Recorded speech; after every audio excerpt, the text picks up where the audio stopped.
So it's Monday, December 2nd, 2013. My name is Ray Rigoglioso, and this is the recap from the Gay Men of Wisdom discussion group. Tonight, our topic was creating a more conscious gay male community.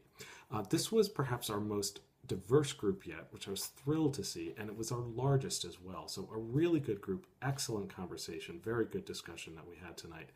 I opened the call asking the men to identify what is the one thing that they would like to see change about how gay men treat each other. And here are some of the things I heard. One man said that he would like for us to resist the strong urge to typecast each other, to make a judgment about the subculture or type of gay man, the exterior facade. Another said he'd like for us to accept femininity in ourselves and in others. Another man said that he'd like for us to acknowledge that there's a sacred truth to who we are. Another said that he'd like acknowledgement that we weren't given the best skill sets to maximize our potential as adults because of homophobia, and to support each other and to bring compassion to each other as a result. Another man said he'd like for us to treat each other with more openness and tolerance. So next question I raised was, how do we behave unconsciously toward other gay men? And of course, this is going to bring out all of the shadow sides of gay men, and it did. The first response was that we judge effeminacy. No femmes, also no fats. We judge people who are overweight. We don't accept femininity in other men. We have this idea of devaluing the feminine and embracing the straight acting man. Judging others for how they look, the whole litany of the shadow, betrayal, competition, bitchiness, which is really the shadow side of camp. And really, all of our fears and phobias can come out in many different unconscious ways. One man said that we have to look to ourselves to learn what it means to be happy. Individually and collectively, and we can't expect to find that from the heterosexual world. We need to find that within ourselves individually and collectively. And another man said that he'd love to see us support each other for the difficulty that homophobia poses for us. Someone raised a really excellent point that different cultural environments, based on where you grow up in the country, your race, your ethnicity, your country of origin, these all have a different impact on how you see yourself and your experience of being gay. So the next question I asked was, I asked the men to really dig down a little further into themselves and look at and answer a series of questions. How have you treated other gay men unconsciously? And secondly, what was it about? Okay, so we all took a few minutes to write some answers to the questions, and these are some of the things we heard. First is that I've heard that I have judged gay men for being too gay. I've set myself apart as being culturally straight. I've distanced myself from other gay men.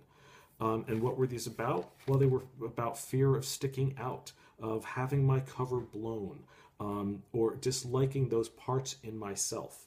I heard another man say that he would walk into a bar and he would instantly judge those who he didn't like, and he would distance himself from them. He would dismiss them. He would judge others' sexual interests, fetishes, or practices. And what this was for him was really disavowing parts of himself that were too scary.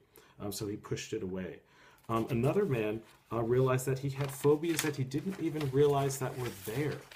And we talked all about this idea of phobias, and it's really, the distinction is really between being conscious and unconscious is recognizing our phobias and confronting them. That's really the difference. It's not that we don't have them, we all have them, but being conscious about them means recognizing them and really looking at them and doing our work.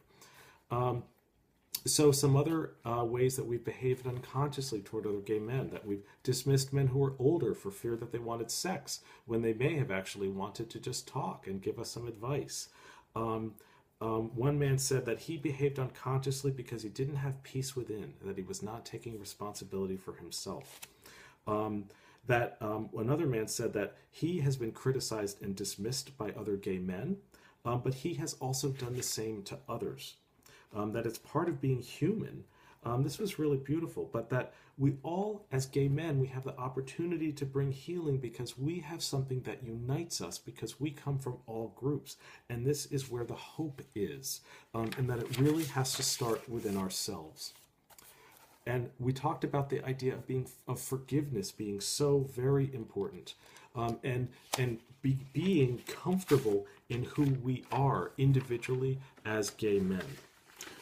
So we talked about these layers of identity, our racial identity, ethnic, our country of origin, that with more layers of identity, depending on where you fit in the hierarchy that we have unfortunately set up in this country, there are more opportunities for others to reject us, and that is a reality.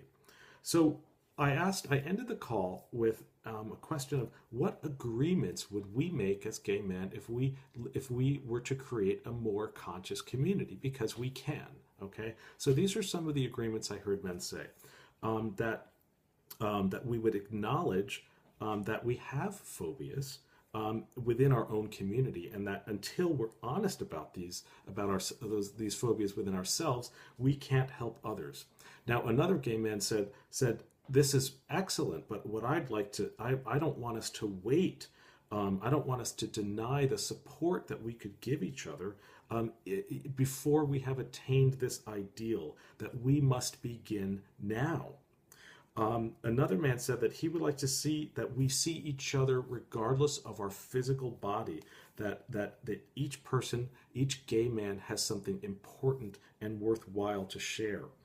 That we go inside. Another man was saying that we go inside and understand what has caused us to act, feel, and think as we have done, to understand and not judge this side of ourselves because it exists in everyone, to look within ourselves, to look to our own responsibility, and to do our own work, and to engage the heart, not just the mind. It really begins with an acknowledgement and awareness of our own wounds. And really the distinction is a willingness to explore who we are. And one man suggested that it's a lot easier to talk about this stuff than it is to do. So with that, I invited each man to, because we happen to be in the holiday season right now, I invited each man to give a gift of unexpected kindness to another gay man, to take a step between now and December 31st, do something unexpected, some kind act to another gay man that he might pay forward. And so I'm going to invite you as the viewer of this video to do that for yourself. Take a moment and treat another gay man with a gift of kindness. Make that be your holiday giving. And when you do so, write about it on the Gay Men of Wisdom Facebook group. Join the group. I'll invite you in. Write about it. Send a video response to me, ray@gaymenofwisdom.com, and I'll post it on this Gay Men of Wisdom YouTube channel. Let's start creating the type of gay male community that we want to live in. So thanks for being with me. Again, it's Monday, December 2nd, 2013. Have a great day.